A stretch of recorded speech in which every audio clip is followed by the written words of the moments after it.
Then Medon, wise of heart, answered her, I know not whether some god set him on, or whether his own spirit stirred him to go to Pylos to seek tidings of his father's return, or to hear what end he met.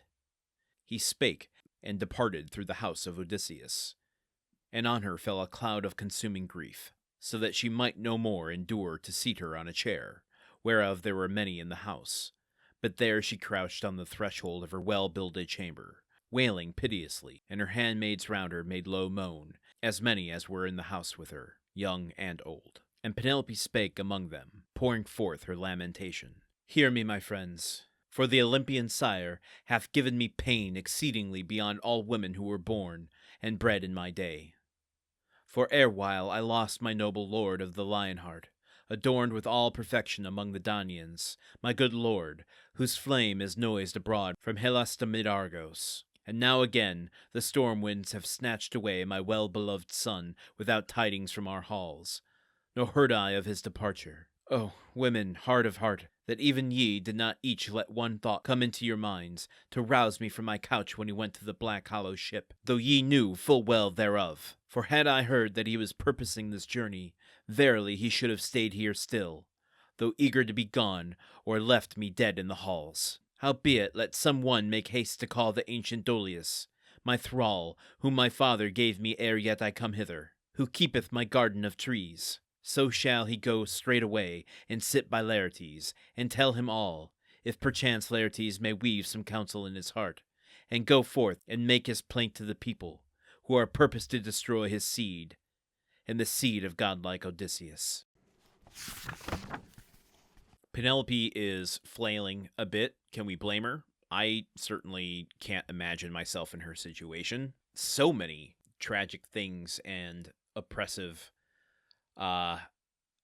forces bearing down on her. She has a fleeting moment of a very human moment, I felt like, trying to figure out where to place the blame. Is Telemachus' journey by divine prompting?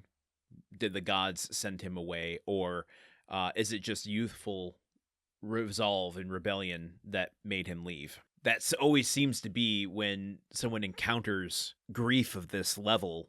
You always, or generally, one wants to know who to blame for it. Why did this happen?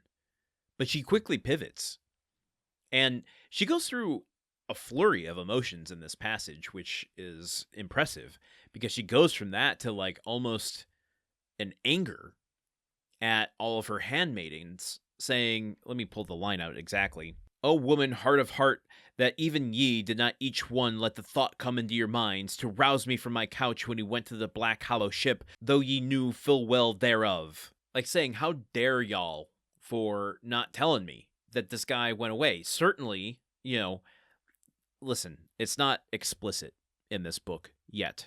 Maybe it will at some point, but I just gotta imagine that the wooers aren't just having their way with the oxen and the food and the drink around here. If there are lovely handmaidens around, even though they're all there for Penelope, I would be willing to put my money on the fact that the wooers are also having their way with the women as well. I don't like that I said that. I don't like that I thought that, but the truth is the truth, and that's certainly what's going on here.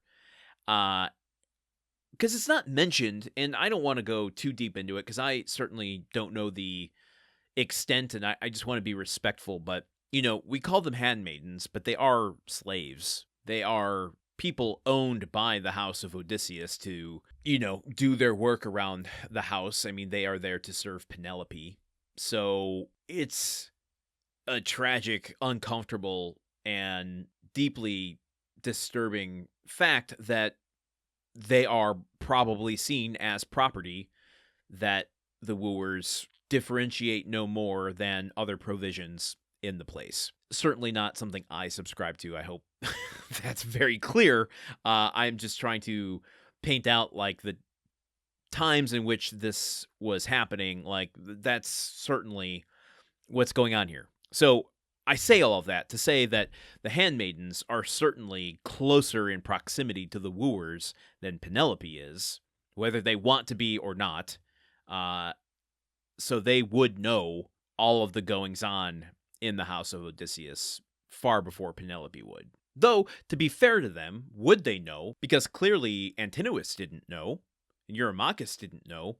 They were just informed. So maybe they didn't know that Telemachus went away, which then shifts this a little bit more, where it still makes Penelope human in that she is lashing out to anyone in her way because of the unwieldy emotions that are being brought forth from the situation.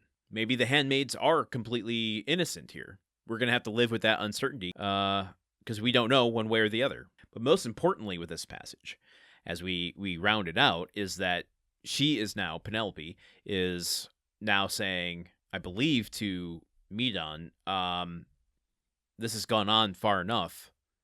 I'm not going to let these wooers destroy Odysseus and his seed, being Telemachus.